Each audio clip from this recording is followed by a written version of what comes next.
Un réel plaisir pour nous de vous retrouver une fois de plus dans ce nouveau numéro des 40 minutes de vérité que nous avons l'honneur bien sûr de vous présenter. Pour ce nouveau numéro, la République démocratique du Congo coincée.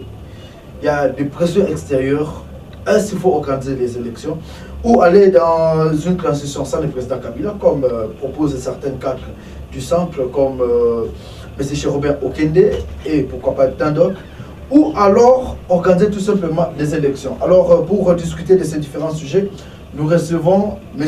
Ardan Kabambi, qui est cadre du PPRD, aussi de la majorité présidentielle, et puis analyste politique. Bonjour M. Ardan Kabambi. Bonjour M. Laurence. Un réel plaisir de partager ce même plateau avec vous. La RDC est aujourd'hui bloquée. La majorité présidentielle bloque le processus électoral. La CENI l'a déclaré, puisque le gouvernement ne donne pas les moyens nécessaires pour l'organisation des élections. Comment avez-vous d'abord analysé cette information de 504 jours annoncée par le président Corneille Nangaa? Merci d'abord de m'avoir invité sur votre plateau. Je crois que tout est clair aujourd'hui. Nous avons suivi par la voie des médias. La CENI s'est prononcée quant aux 504 jours qu'on doit absolument lui donner pour pouvoir organiser les élections.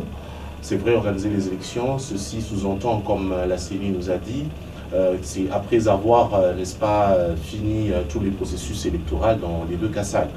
Mais je crois que la CENI est en train de se moquer un peu du peuple congolais. En tant qu'analyste politique, en analysant la situation politique de l'heure, je crois que la CENI devrait absolument nous donner un délai raisonnable, plus ou moins raisonnable, puisque les élections sont très attendues, n'est-ce pas, de la population vivant en République démocratique du Congo, ainsi que, n'est-ce pas, ceux de la diaspora. Je pense que la CENI devrait se ressaisir et mettre carte sur table, n'est-ce pas, nous dire bien évidemment un délai, nous donner un délai bien évidemment quasiment raisonnable pour que nous puissions effectivement aller vers des élections qui sont très attendues, comme je venais de le dire, puisque les élections c'est la seule voie aujourd'hui de l'alternance politique en République démocratique du Congo. Mais c'est dingue, elle a confirmé encore hier soir sur le chaîne du Congo News pour dire le 504 jours, il avait déjà annoncé, ça fait presque une année. Et aujourd'hui, si toutes les conditions n'étaient pas encore réunies, on peut aller au-delà de 504 jours. Mais on peut quand même donner raison à ceux qui demandent sa démission. Mais écoutez, si M. Nangaa doit aujourd'hui demander sa démission, je crois que c'est un jeu démocratique. Peut-être qu'il se sent déjà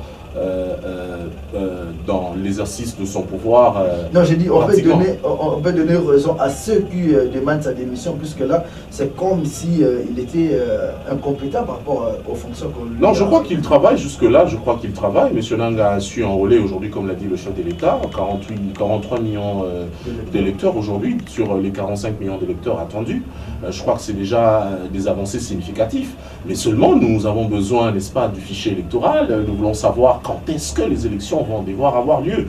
C'est vrai qu'il a demandé à l'époque, quand on a commencé les assises sur le dialogue de l'Union africaine, c'est vrai qu'il a prononcé ce discours en demandant 504 jours, mais nous ne savons pas effectivement, c'est à partir de quand qu'il a demandé ce 504 jours, c'est à partir de ce jour-là ou c'est à dater du jour où il a prononcé. Mais il a été aussi clair, j'ai suivi qu'il a demandé les 504 jours vont devoir commencer après avoir fini le processus électoral dans le Kassai. Mais nous estimons que si on doit enrôler aujourd'hui le Kassai, c'est pratiquement les 2 millions d'électeurs qui nous restent, y compris, je crois, la diaspora. M. Nangaa doit, en tout cas, être précis dans ses propos. Moi, je pense que le gouvernement, il a essayé d'accuser le gouvernement actuel est en train de mettre, effectivement, des moyens pour que les élections soient bel et bien chose faite. Aujourd'hui, voyez-vous, par les mesures qu'ont prises aujourd'hui le Premier ministre pour pouvoir un peu bloquer partout où les recettes de l'État sont en train de sortir par manigance, par corruption. Je pense qu'il faut, comme l'a dit le Premier ministre, il faut rassembler tous ces moyens pour pouvoir doter de la CENI afin que nous ayons effectivement des élections. Mais je crois que nous sommes en processus, rien n'est encore bloqué, il faut encore faire confiance à la CENI, mais M. Nangaa doit être pratiquement juste et cohérent, parce que, laissez-moi vous dire, moi, M. Kabambi, que je suis par devant vous, j'attends impatiemment ces élections. Si on doit ramener ces élections 504 jours après, je crois que c'est irréfléchi.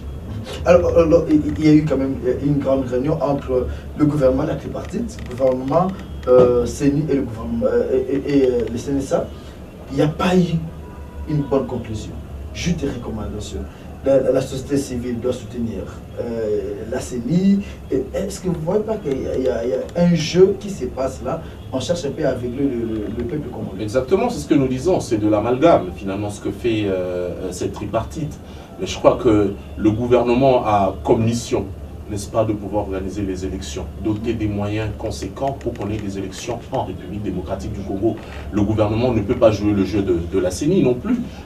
La CENI ne peut pas jouer le jeu du gouvernement. Aujourd'hui, nous savons que l'organe technique habilité à organiser des élections, c'est bel et bien la CENI. Donc c'est la CENI qui doit nous fixer en temps réel quand est-ce que nous aurons les élections. Et moi, je pense que cette tripartite, c'est vrai, c'est une tripartite qui a été qui est d'abord mal partie, hein, parce que voyez-vous, à la commande, nous avons eu le Premier ministre qui a dirigé ces travaux, Monsieur Olenga Nkoy qui n'a vraiment pas été au four et au moulin, et nous ne savons pas effectivement qu'est-ce qui se sont dit entre eux, et même les clauses ne sont pas vraiment des bonnes clauses que l'on attendait.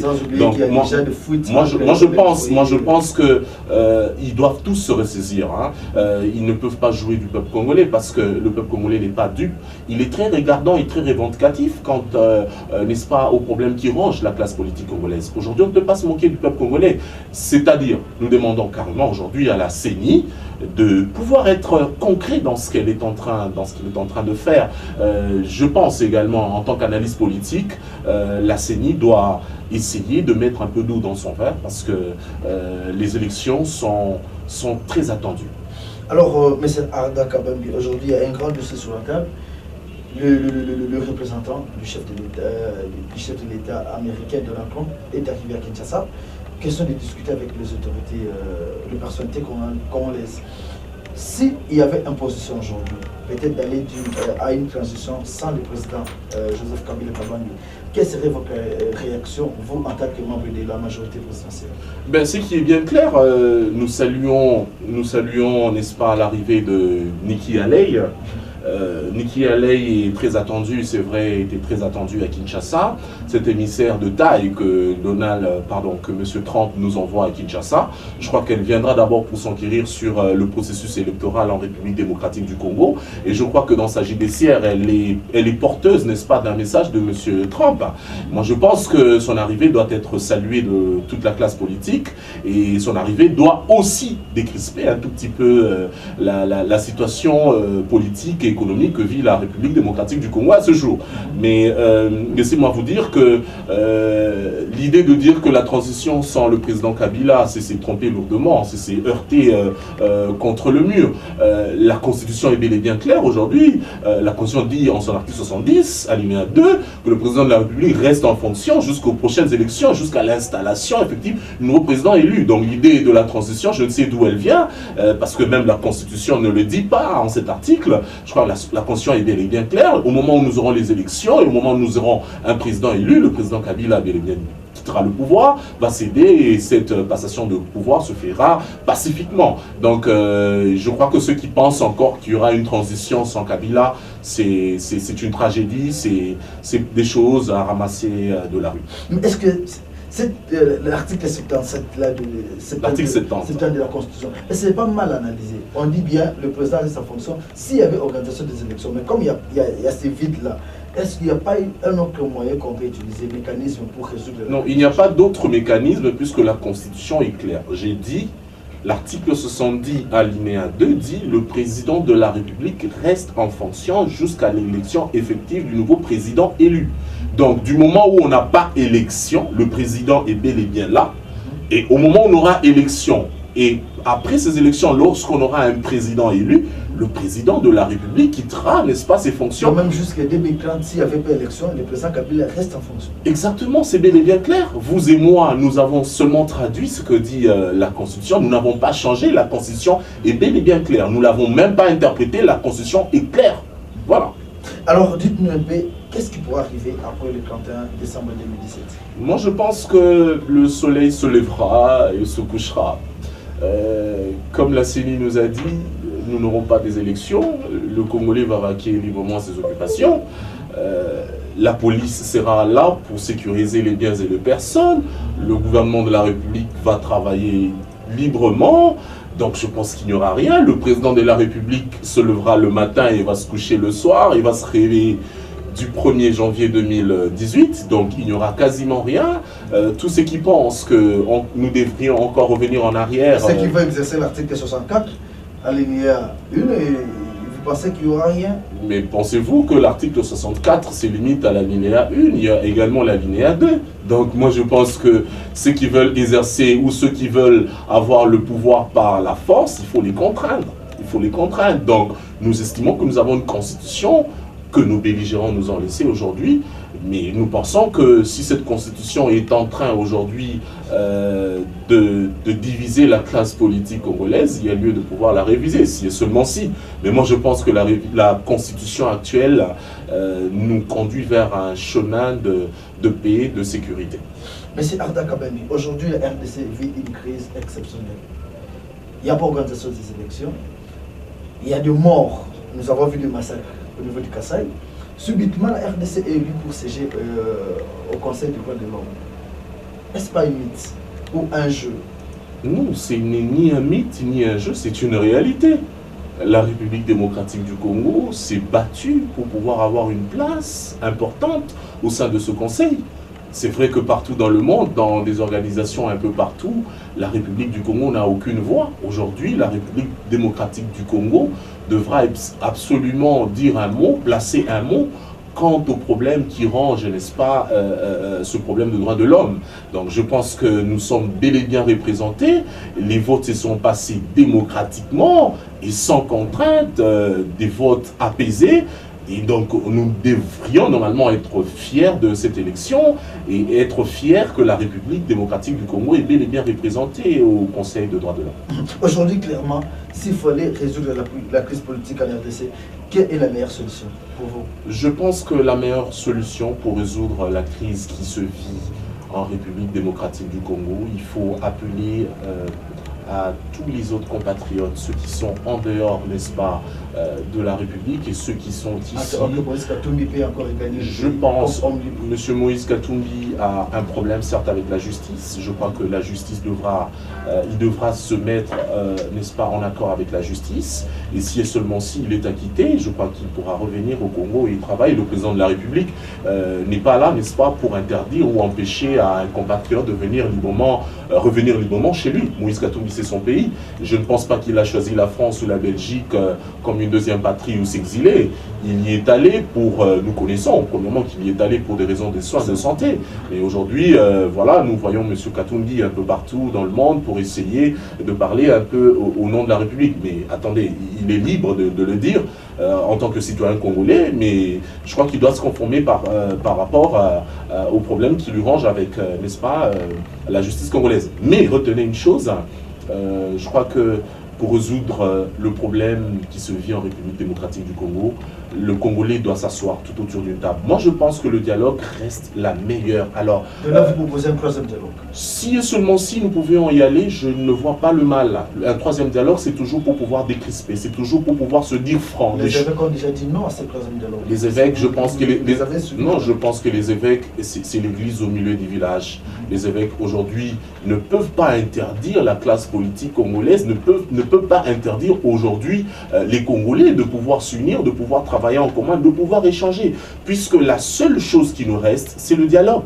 Le dialogue qui a eu, c'est vrai, au premier tour qu'on a eu à l'Union africaine, c'est un dialogue, n'est-ce pas? Les gros frétins, nous les avons vus être en dehors de ce dialogue. Aujourd'hui, le président de la République a dit qu'il ouvre ses mains, ses bras, pour pouvoir, n'est-ce pas, accepter tout le monde. Si vous avez une proposition, une des suggestions, venez vers lui, mais n'est pas le lui imposer non plus. Donc moi, je pense que la solution aujourd'hui, c'est de rappeler tous les autres compatriotes, de leur dire que la situation que nous vivons aujourd'hui, seuls nous, au Congo, nous pouvons trouver seuls des solutions quant aux problèmes qui nous rangent. Il y a lieu de pouvoir s'asseoir tout autour d'une table, de débattre d'un débat franc et courageux, de se dire des vérités en face, que de pouvoir aujourd'hui nuire la République, sortir la mauvaise image de la République. Aussi, retenez, il faut savoir impliquer, n'est-ce pas, les jeunes dans la gestion de la chose publique. Aujourd'hui, la jeunesse est abandonnée. Aujourd'hui, la jeunesse de la République démocratique du Congo n'est pas prise en considération. Je m'imagine pas plus que la jeunesse en question ne montre pas ce ses compétences? Non, les compétences, il y en a. Les compétences, il y en a. Je n'irai pas ici citer les noms des quelques jeunes. Je crois qu'il faut associer tout ce qui se passe en République démocratique du Congo, associer les jeunes. Les jeunes ont un mot à placer. Les jeunes peuvent aussi faire changer et booster les choses en République démocratique du Congo. Nous demandons, d'ailleurs, je voulais le dire, nous demandons à la jeunesse congolaise d'aujourd'hui de ne pas rêver, d'être ce nouveau jeune d'un nouveau type, de se prendre en charge, comme l'a dit M. Laurent Désiré Kabila. Je crois que nous devons se lever comme un seul homme, nous, jeunesse de la République démocratique du Congo. Aujourd'hui aussi, militer longtemps, c'est vrai, au sein de nos partis politiques, mais militer pour que ce pays puisse se mettre debout comme le souhaite le chef de l'État, le président Joseph Kabila. Une grande question, certaines se posent peut-être dans les chambres, dans les couloirs.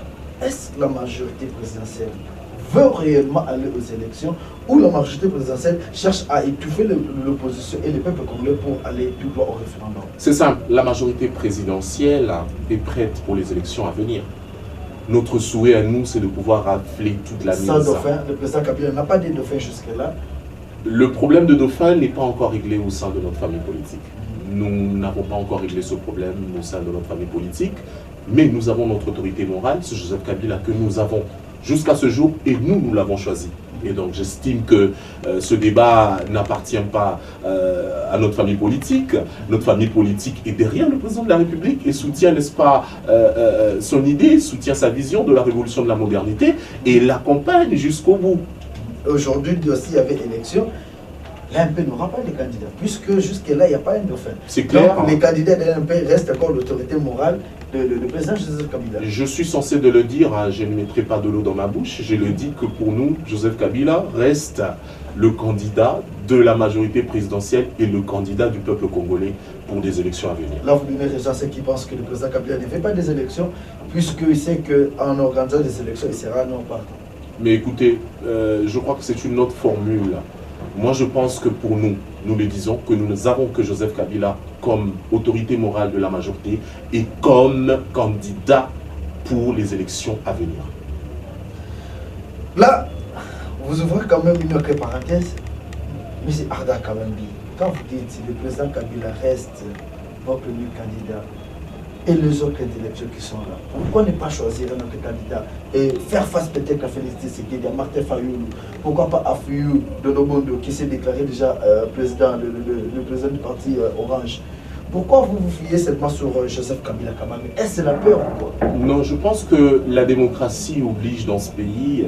Vous pouvez aussi demain vous présenter comme candidat à la présidentielle. Mais je crois que nos amis qui sont de l'autre côté, ceux dont vous venez de citer tout à l'heure, ils veulent bien aussi conquérir le pouvoir. Nous allons aller aux élections. S'ils sont prêts, nous allons nous battre sur terrain et nous donnerons, n'est-ce pas, la chance à celui qui passera. Mais retenez, je le redis une fois de plus, au sein de la majorité présidentielle, nous n'avons pas de dauphin, nous avons Joseph Kabila comme président. Aujourd'hui, votre secrétaire général, le secrétaire général de l'AMP, Obem Minaoudjanjoko, le président de l'Assemblée nationale, était piégé, si on peut le dire ainsi, mais sauvé par la motion incidentielle de l'honorable Zekouye. Comment est-ce que vous avez analysé? Est-ce qu'il y a la démocratie dans notre Parlement? Mais écoutez, la démocratie, c'est ce que vous dites. D'une motion de défiance à une motion incidentielle, c'est la démocratie. Et ce jeu démocratique s'est passé non à l'extérieur, mais dans l'hémicycle du Palais du Peuple, où nous avons, vous et moi, nos représentants. Donc, Sinzekouye, qui est aujourd'hui un élu, n'est-ce pas, de Rutshuru, qui s'est prononcé sur cette motion incidentielle, où est le mal? Ce n'est ni pour protéger le président de l'Assemblée nationale. Des débats, comme à l'époque peut-être de Vital Kamerhe, qui était secrétaire général du PPRD, voire même de l'AMP, qui laissait quand même du temps à l'opposition de discuter, de parler. Mais pourquoi ces derniers temps, il n'y a plus ces débats-là? Autre temps, autre mœurs. Si vous me parlez de Vital Kamerhe aujourd'hui, c'est Vital Kamerhe qui passait le débat à l'hémicycle du Palais du Peuple, où vous avez des gens qui vous appellent à l'intérieur du pays pour vous dire que, monsieur le président, ici, il y a un monsieur qui a mis la télévision et du coup, il chasse des gens de la majorité pour qu'ils ne suivent pas la télévision ici. Monsieur le président, ici, nous avons tel problème, tel problème. Aujourd'hui, le président de l'Assemblée nationale, le camarade Minakou, avec son bâton. Je crois qu'il dirige mieux les débats au sein de cet hémicycle. Et ces débats se passent sous une voie démocratique. L'opposition a droit à émettre un point de vue et aussi la majorité. Donc je pense que ce jeu démocratique continue. Vital Kamerhe a fait son temps à l'époque. Aujourd'hui, c'est le temps d'Oba Minakou. Le camarade Minakou fait bien son travail. Je crois que c'est bel et bien clair. Mais retenez une chose, que la motion incidentielle qu'a prononcée, n'est-ce pas, le camarade Zekouye, l'honorable Zekouye, elle est bien placée et elle était très attendue. Comme toujours, vous êtes là pour sauver votre majorité présidentielle. Alors, après la conférence de 7 pays, CRGL, qui s'est passée au Congo-Brazzaville, et tous ont recommandé à ce que l'accord du 31 décembre soit mis en intégralité en œuvre. Mais c'est clair, mais c'est clair. Alors, aujourd'hui, oui, le porte-parole de la majorité, Aléa Toundou, qui a confirmé que cet accord est déjà mis en œuvre. Et la preuve en est que toutes les recommandations de l'Union européenne, des États-Unis et même de la Suède ont été prises en compte. Cependant, la majorité s'est dit insatisfaite. C'est comme si on devait encore revenir. Quelle est votre analyse? Non, mais c'est clair. Quand on dit que cet accord de la Saint-Sylvestre du 31 décembre 2016 est mis en œuvre, ce qui veut dire, c'est dans son esprit et dans sa lettre. Aujourd'hui, l'accord est bel et bien là. Nous avons un Premier ministre, non, n'est-ce pas, de l'opposition. On parle des dissidents, puisqu'il n'a pas été présenté par le rassemblement. Mais qui parle d'un dissident? Nous savons, la majorité présidentielle, nous savons que l'actuel Premier ministre est issu de l'opposition, c'est-à-dire de l'UDPS, son parti politique. Et donc, l'accord est en train d'être mis en pratique. Nous avons aujourd'hui les prisonniers politiques, pour certains qui ont été relâchés, ceux qui sont même restés longtemps en prison sans être, n'est-ce pas, entendus, sans un procès, quoi que ce soit, aujourd'hui ils ont été libérés. Donc je crois que l'accord est en train d'être mis en œuvre et plus rien ne bloquera alors cet accord de la Saint-Sylvestre. C'est vrai que nos amis de l'Union africaine et ceux de l'Union européenne accompagnent cet accord, c'est vrai. Le CENSA est mis en place. Aujourd'hui nous avons un président du CENSA, M. Olengankoy, qui est issu du RASOP.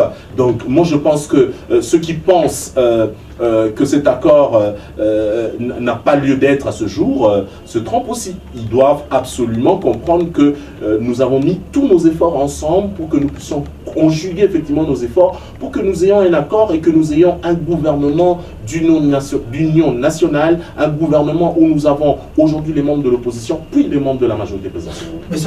Et aussi la société civile. Nous sommes déjà en train de citer un message à toute la population congolaise qui sont en train de suivre. Je crois qu'il faut soutenir les efforts que mène le gouvernement de la République. C'est clair, nous sommes patients, même impatients d'attendre des élections en République démocratique du Congo. C'est mon souhait, c'est le souhait des Congolais. Je crois qu'il est quasiment important de comprendre cela. Nous lançons un appel à nos dirigeants d'avoir un cœur et la volonté de nous offrir des belles élections en République démocratique du Congo. Et nous n'hésiterons pas de dire un grand merci à ceux-là qui se battent jour et nuit pour que ce pays puisse se tenir debout. Nous disons également merci au président de la République qui s'est donné corps et âme aujourd'hui. Nous le félicitons d'abord pour son discours combien épatant, un discours cohérent, n'est-ce pas, du sommet de l'Assemblée Générale des Nations Unies. Et donc je pense que c'est une victoire aujourd'hui, même nous sommes représentés au sein du Conseil de droits de l'homme. Donc c'est une victoire. Le Congo est en train de se mettre debout chaque jour. Ne dormons pas, ne soyons pas dupes. Prenons le temps de faire avancer ce pays puisque nous n'en avons pas deux. Nous n'avons qu'un seul pays. C'est le Congo. Je vous remercie. Nous n'avons qu'un seul pays, c'est le Congo.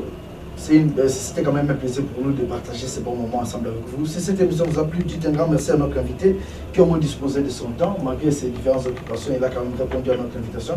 Un grand merci à DT Sami Soumbou, le réalisateur de cette émission, et aussi à Anthony Makani qui était derrière la caméra. Un grand merci à vous tous qui nous avez suivis. Nous vous fixons un rendez-vous pour le tout prochain numéro avec le même réel plaisir. Merci. Ok, je sais beaucoup piégé, mais... Non, mais attends.